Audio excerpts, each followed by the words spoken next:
right, my friends, welcome back to Anti-War Radio on Chaos 95.9 in Austin, Texas. I'm Scott, and our first guest today is John Feffer. He is the co-director of Foreign Policy and Focus at the Institute for Policy Studies, and he's the author of the book North Korea, South Korea, U.S. Policy at a Time of Crisis. Welcome to the show, John. Thanks for having me on.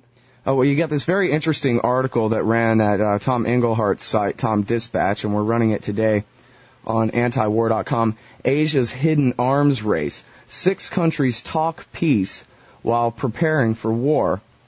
And let's see if I can find the paragraph where you ask your 4 rhetorical questions, because I'm just going to steal them from you. After all, isn't Japan operating under a peace constitution? Hasn't South Korea committed to the peaceful reunification of the Korean Peninsula? Didn't China recently wake up to the virtues of soft power? And how could North Korea and Russia, both of which suffered disastrous economic reversals in the 90s, have the wherewithal to compete in an arms race? And then you say this, and I'll ask you to explain. As it turns out, these obstacles have proved little more than speed bumps on the road to regional hyper-militarism. Is that right, that all of Northeast Asia is, well, turning into America? Alas, it's true. I mean, if you read the headlines, it doesn't seem that way, because the headlines focus on the attempts to kind of get a settlement with North Korea, and there's currently a conflict over North Korea's nuclear program. And the State Department remains relatively optimistic about, reining in North Korea and perhaps even, negotiating some kind of a deal that would include diplomatic normalization with North Korea. And in fact, the New York Philharmonic is heading over to North Korea as we speak to perform in Pyongyang. So it seems like, peace is breaking out over there. But if you look at the military trends over the last decade, in fact, all the countries have been spending an enormous amount of money on their militaries. 5 of the 6 countries that are negotiating this deal with North Korea have increased their military spending by 50% or more. Of course, in the United States, we are well aware of U.S. military spending. We've increased military spending by 71% since George Bush entered power. Now, see, that's the number. I'm sorry to interrupt you there, but that's a number I hadn't realized there. I hadn't heard that one. That's a number that the Bush administration is very proud of. So if you go to the website that kind of describes the recent budget request for the Pentagon, the Bush administration puts that right up at the top. It's very proud of that. So we have 71% increase from the United States, but unfortunately that's not all. We've seen over 50% increase from South Korea, tremendous increase from Russia, which has recovered from the near economic collapse of the 1990s.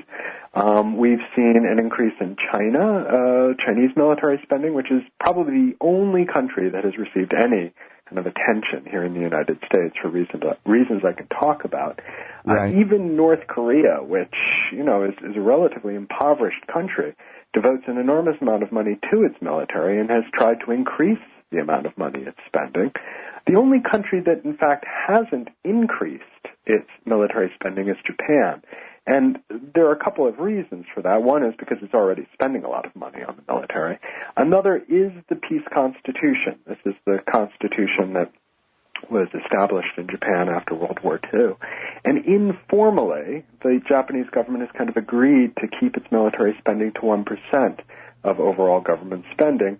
And that sounds okay, except that, when the Japanese economy took off, its overall government spending took off as well, so it could increase its military spending rather convincingly. Mm-hmm.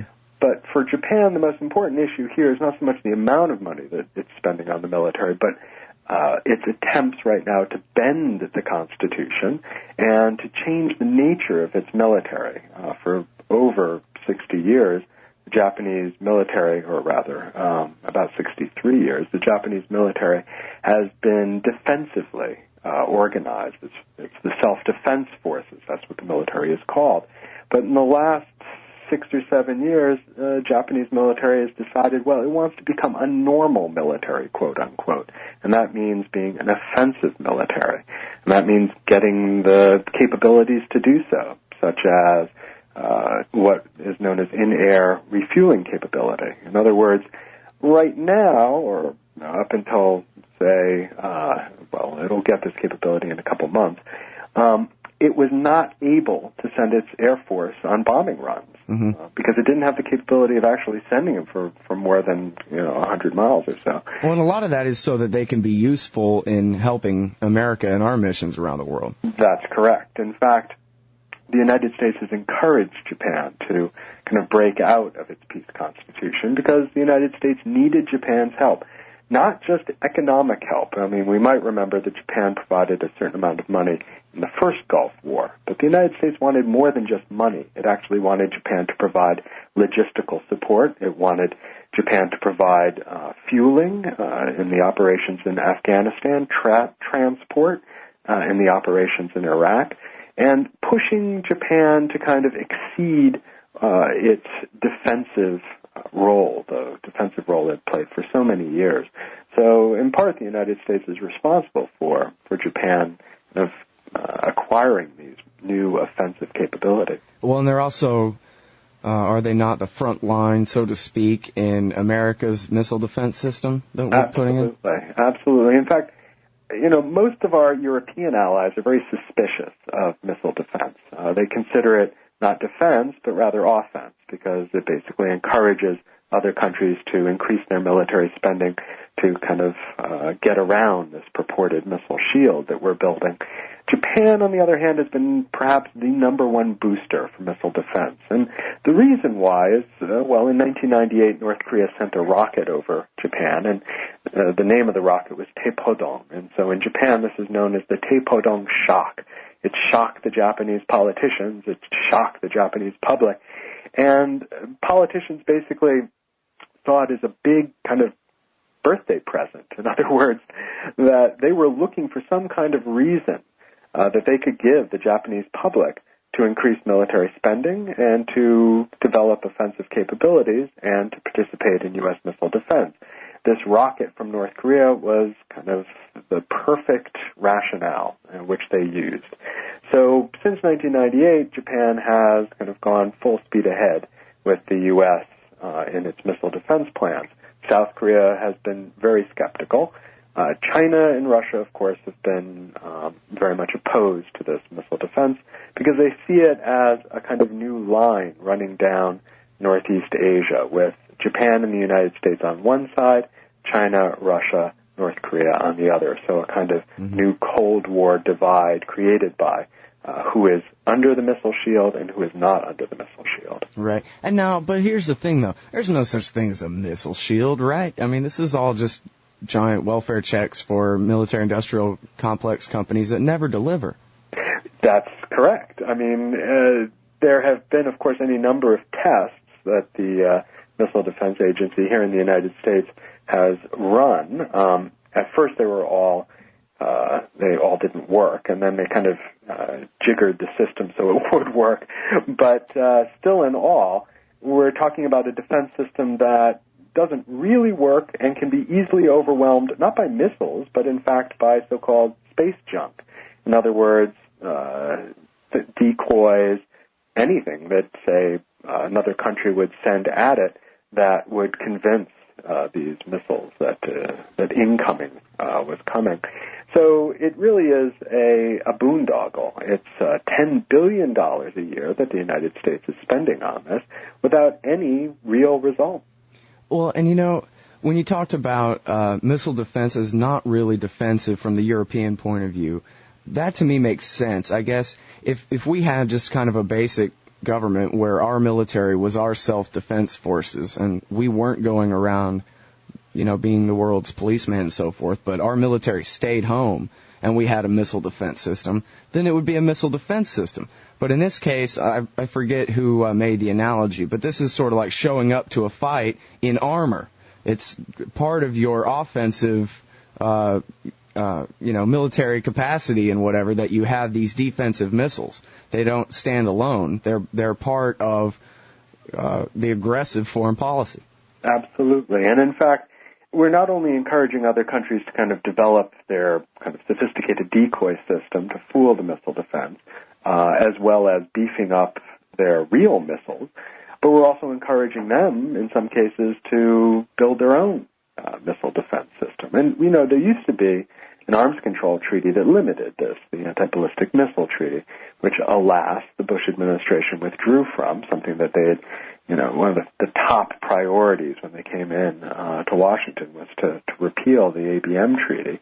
And alas, that has, encouraged other countries to, particularly Russia, but now China as well, to think about developing their own ABM. And this arms control treaty was eminently sensible. It was designed to actually kind of restrain the amount of money we were spending on what no one really thought was going to be a viable system. But it's the nature of arms races that, unfortunately, we encourage other countries to pursue these things, even if they aren't viable, because they're fueled by anxieties, not by realities. Mm-hmm. So Russia is, pushing ahead with its own missile defense. China, just last year, shot down one of its old weather satellites in a test of an anti-satellite weapon system. China said, look, we're just testing this out. We're not really developing a major system here. It was, however, a kind of warning it was sending to the United States. Look, if you push full speed ahead with your own missile defense system in the region, we too will do so. So lay off. And the United States, alas, did not listen to the warning. Well, and actually at this point, the Russians and the Chinese, it was in the news yesterday, are sponsoring a new treaty to ban weapons in space. That was really what was going on with China. Was the threat was there that, listen, we're able to shoot stuff in space, but what they really wanted to do was to call a truce. They can't compete with us when it comes to weaponizing space, really, so they're trying to call it off, at least the space arms race, before it gets too far gone. That's absolutely true. I mean, the Chinese know that if they tried to compete with us, either missile defense or, frankly, on offensive weapons as well, they would go down the same path the Soviet Union did when the Soviet Union, tried to match our spending during the Cold War. China, wants to maintain its economic growth rates of near 10% a year. It knows it can't do that by devoting enormous resources to the military. So it would like to call a truce in general. It would like to, not only ban weapons from space, but get military spending under control so that it can devote more resources to domestic economic production. Mm-hmm. And now, you talked about that kind of dividing line in terms of missile defense between America's allies in the Pacific and competitors, challengers, if not enemies, depending on, I guess, who you are. You talked about in your article, again, it's running on antiwar.com today, Asia's hidden arms race. You talked about a containment strategy about China, that America's getting the Philippines, Japan, Australia, and I guess South Korea as well, and that the policy is one of containing China. That's correct. I mean, the threat of terrorism is not sufficient to kind of justify military spending in the United States at the level we currently have it. Boy, you got that right. Which is, at the level, the highest level it's been since World War II. So the only threat that the United States can identify so far that is even remotely close to justifying this military spending, and in my opinion it doesn't, but is China. So, the Chinese threat and Chinese military spending has served both Democrats and Republicans as a very useful kind of justification for not only maintaining Cold War military spending levels, but increasing them over $500 billion right now. Now, the strategy from the U.S. point of view is not simply to spend China into the ground. It's to contain it, to kind of develop what might be considered a ring around the Chinese Eurasian heartland, and that is by developing a close relationship with India, and we're on the verge of signing a nuclear deal with India, developing a much closer relationship, military relationship with Australia, which was much easier under the previous government. We have a new government in Australia that might throw a monkey wrench into the Bush plans, but previously we convinced Australia to participate in the missile defense. South Korea, we're very unhappy with the leftist government of Roh Moo-hyun, but there's a new government that will be taking office later this month in South Korea. And that government has indicated greater support for U.S. military strategy in general. And then, as we said, Japan, and pushing Japan to kind of trash its peace constitution and really develop a robust, as the Pentagon puts it, a robust offensive capability.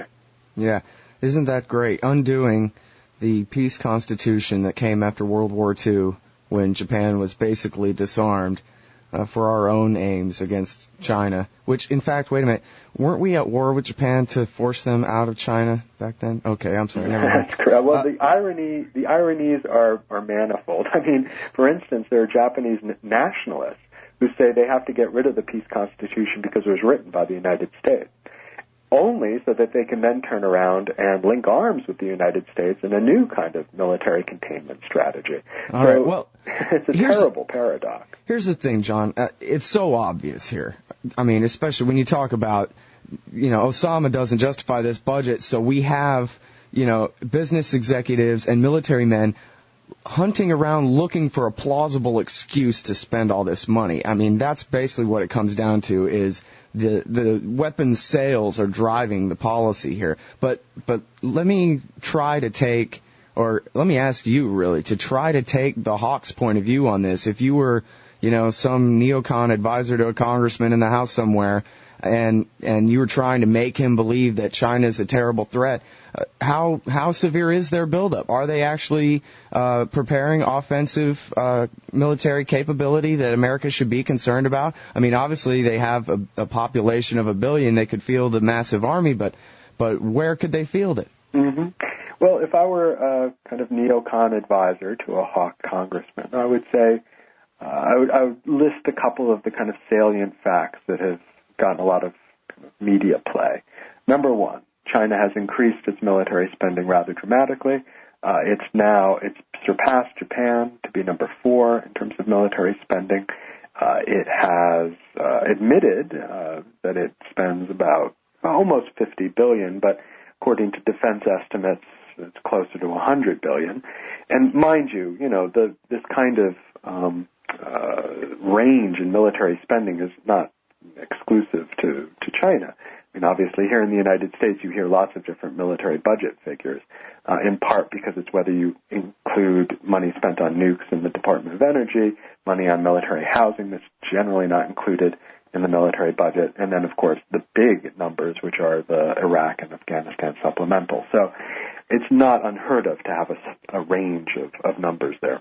So China has increased its military spending. It seems to be interested in acquiring much more robust naval and air force capability. Traditionally, China had neither, no ability to project force across the seas, no ability to project force by air. And then I would, if I were the neocon advisor, I would say, look, China's even working with Russia. It's created the Shanghai Cooperation Organization with Russia and several Central Asian states. They're thinking about linking up with South Asia, with Iran, in a kind of anti-American alliance. Okay, so that's the neocon argument about the rise of China. Mm-hmm. Now, here's how I would counter all of that.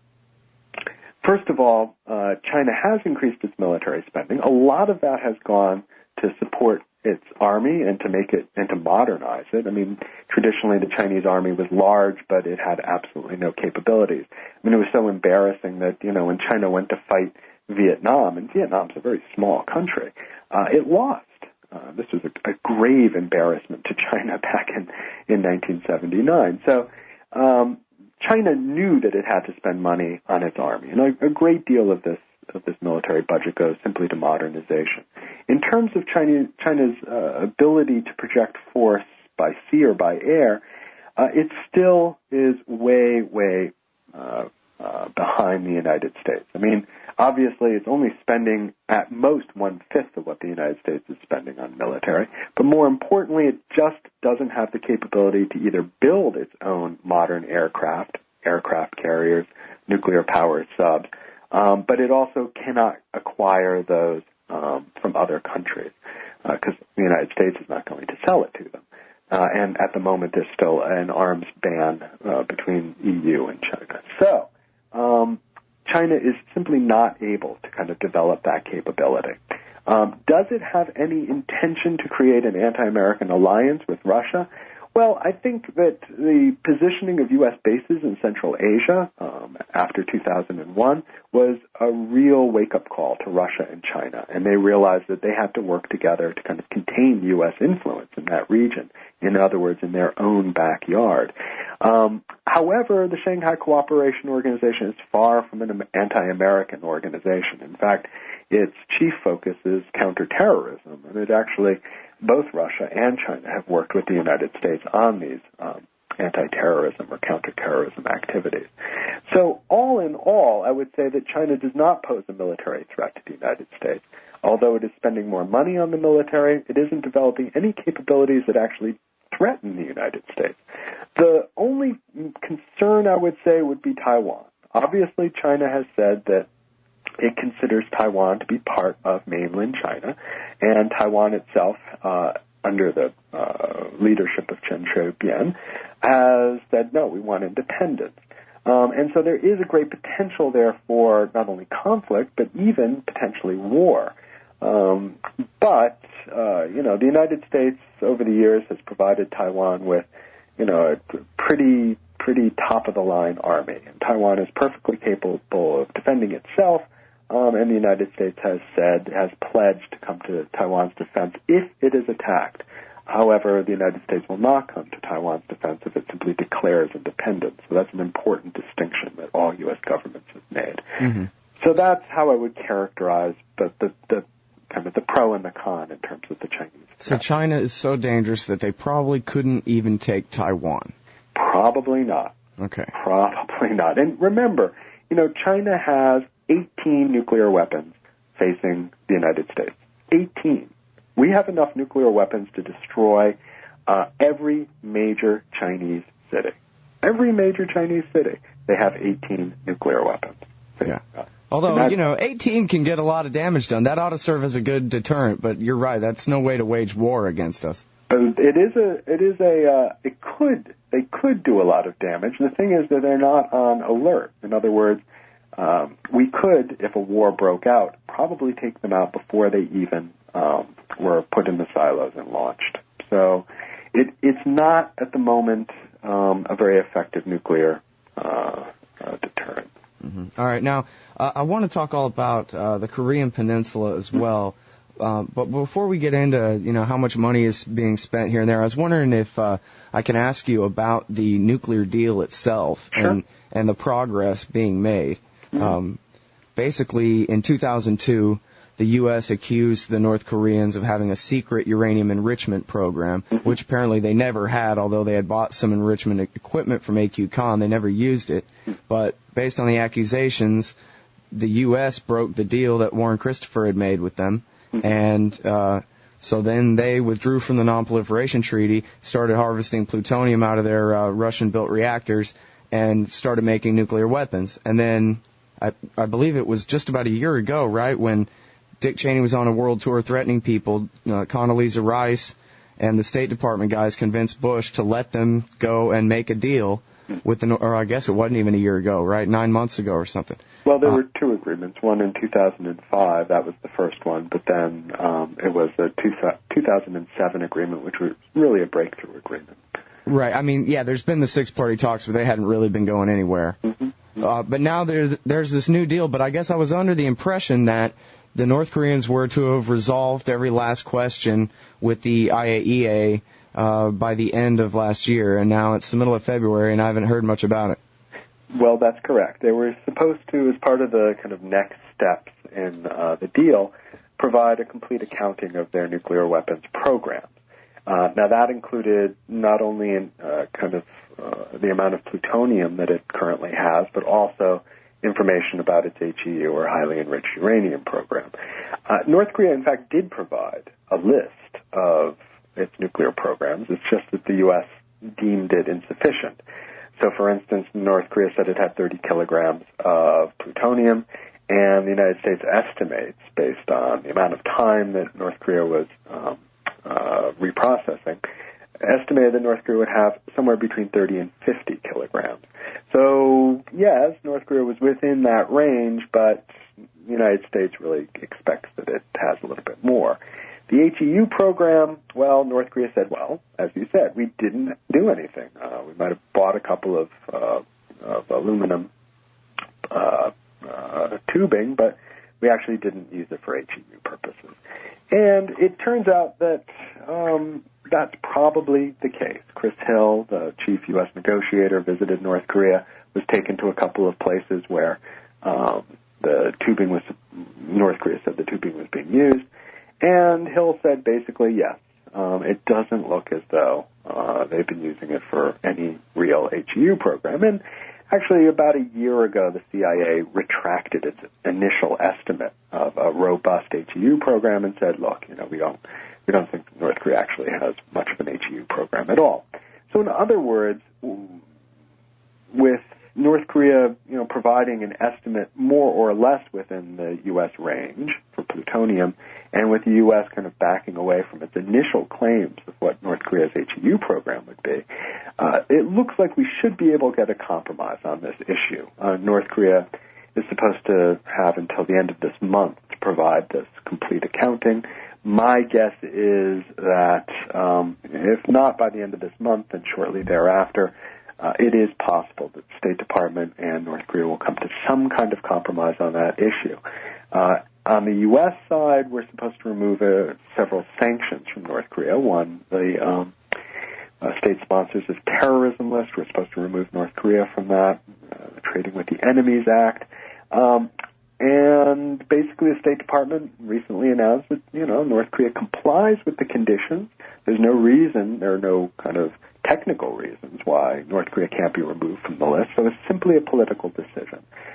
So I think that might happen as well. If we look a little further down the line, however, there are significant, obstacles that I foresee. One is the verification regime. I'm not sure North Korea is going to agree to a very intrusive inspection regime. The second is whether North Korea will actually start giving up the 30 or 40 kilograms of plutonium and give those over to the IAEA, and whether the United States will move forward with actual political engagement. In other words, recognizing North Korea as a country, which we haven't done.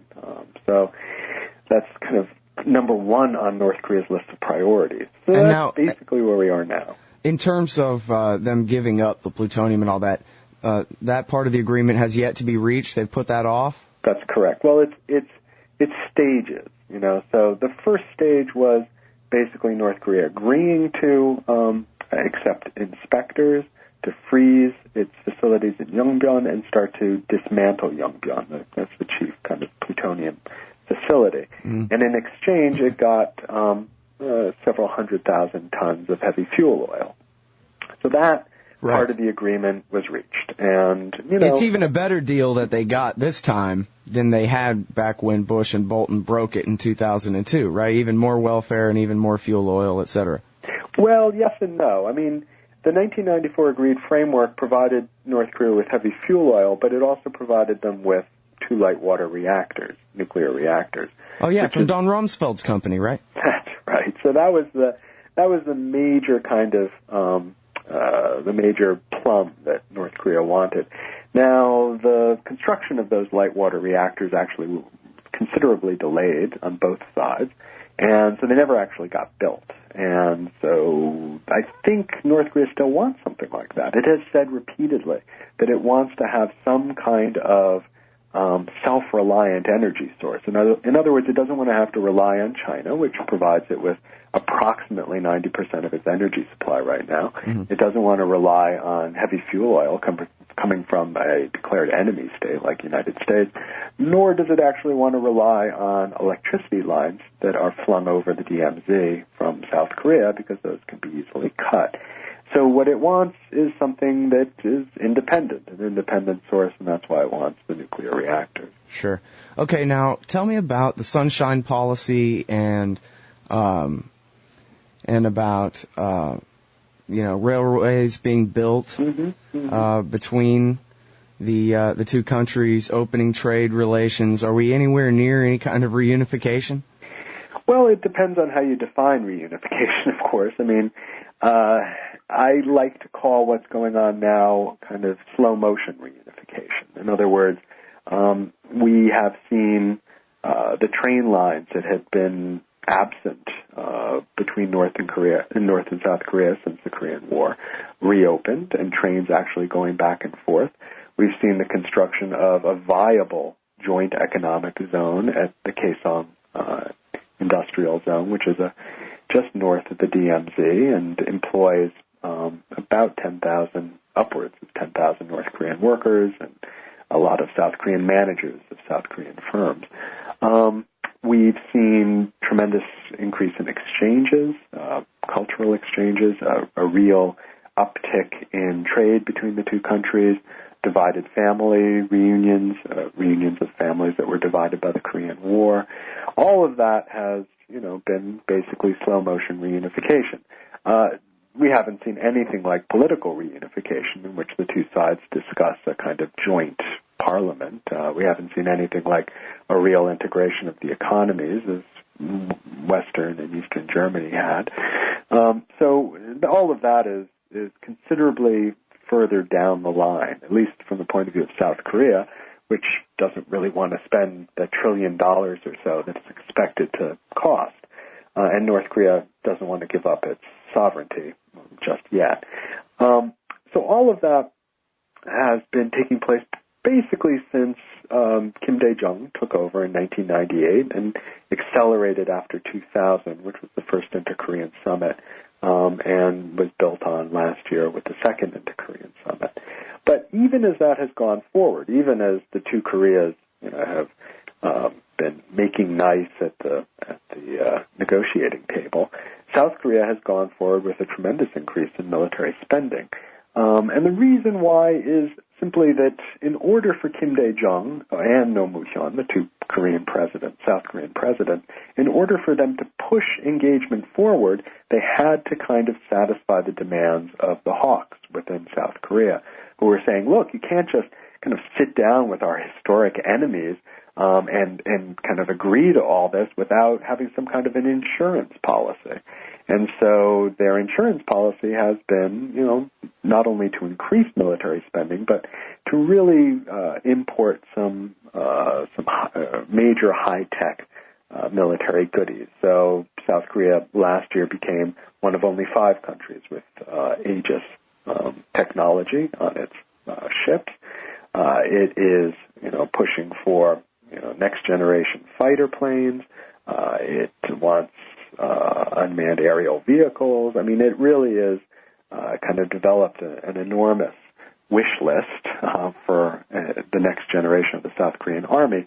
And as I write in my article, it's partly because, the South Korean hawks are worried about North Korea, but it's also because the South Korean hawks are worried about the United States. They're worried that the United States is basically focused entirely on Iraq and Afghanistan and isn't paying attention to Asia at all. And in fact, according to the Rumsfeld doctrine, the United States has drawn down the number of troops in South Korea. It's withdrawn the infantry from the DMZ and pushed it further south in South Korea, and is giving all indications that, it considers South Korea an ally in terms of fighting terrorism, perhaps in the Philippines or Indonesia, but no longer, is quite as excited about working with South Korea against its purported North Korea threat.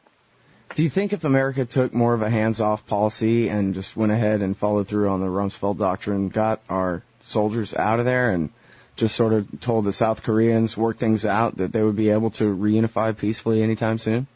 Well, I don't think that the United States is necessarily the biggest obstacle to reunification. I think the fact that North and South Korea are so dramatically different. Their political systems are obviously very, very different. South Korea is a thriving democracy, and North Korea is the exact opposite. Their economies have, gone in terribly different directions. I mean, back in 1975, sure, North and South Korea were roughly the same, economically speaking. In the last 30 years or so, North Korea's gone in the direction of Haiti, and South Korea's in the top 12 economies of the world. So those, I think, are the major barriers to reunification. If the United States were, in fact, to withdraw troops, that might help things a bit. I don't think it does much to diminish those gaps culturally, politically, economically between the two countries, but it could help a bit. Yeah. Well, and as you say in your article, I guess, too, and as you just mentioned, in order to even try to reach out to the North Koreans, the peacemakers in the South had to satisfy all the hawks by giving them everything they want, and that kind of goes back to, the major theme of the article here, which is this arms race going on where none of these countries really have any reason to go to war against each other or anything, but everybody's just arming themselves to the teeth, and it's just like in America where you have the revolving door or the iron triangle or whatever, where the business interests and the political interests get together in the military-industrial complex, and it's just a perpetual motion machine until they tax everybody to death, I guess. Well, you put your finger on a very important point, and that is that, we've had the military-industrial complex here in the United States for quite a long time. I mean, obviously, Eisenhower, warned about it in his farewell address. But in Asia, we're talking about, the emergence of new military-industrial complexes. Mm-hmm. And that's a very frightening prospect because once in place, as you point out, they have a certain kind of institutional logic, They are represented politically. They become entrenched economically. It becomes very, very difficult to root them out. And right now, we are having a growing military-industrial complex in Japan. We have an equally entrenched one in China, a revived one in Russia, and a growing one in South Korea. North Korea, of course, which, gets the military complex gets about 25% of the military budget. The military-industrial complex, one could argue, is the entire country. So this is an extraordinarily disturbing phenomenon because, you look at what the countries are doing, you look at what the presidents or the chief negotiators are doing, and it looks fine. They're negotiating in the six-party talk. But that's just the tip of the iceberg. If you look underneath the water, you see that, in fact, the military-industrial complexes of all the countries are gearing up for something entirely different, for all sorts of imagined wars, all sorts of imagined contingencies. And alas, once you kind of prepare for certain wars, their likelihood increases exponentially. Yeah, well, I don't know. I'm not much of a visionary type, but it sure seems to me like it doesn't have to be this way. With the end of the Cold War and a trillion opportunities, it sure seems like America particularly, but really the whole world too, has just taken our opportunity and thrown it away in a lot of ways. Oh, absolutely. I mean, we had a real prospect for a kind of peace dividend back after the Cold War, in which, we kind of take the money that we were spending on the military and put it into far more productive uses. And right now, we are back to where we were during the Cold War, and it's in some sense even worse because, we have all sorts of, spurious threats that are justifying our military spending. So, I was looking particularly at Northeast Asia because that's the area where the world's largest militaries are kind of confronting one another. Mm-hmm. If you aggregate all the military spending of those countries, we're talking about 65% of all military spending globally. So if we can, in some sense, kind of spur a movement forward to just freeze the spending of the six countries in the six-party process as a first step toward actually reducing military spending, then we will have not only kind of an important effect in Northeast Asia, but we'll have an important global effect. So that's something that a number of us are working on right now. All right. Well, very good stuff. Really appreciate your time today. It's John Feffer. He's the co-director of Foreign Policy and Focus at the Institute for Policy Studies and the author of North Korea, South Korea, U.S. Policy at a Time of Crisis. His recent article is at Tom Dispatch, and we're running it today at antiwar.com, Asia's Hidden Arms Race. Thanks a lot for your time today. Appreciate it. Thank you.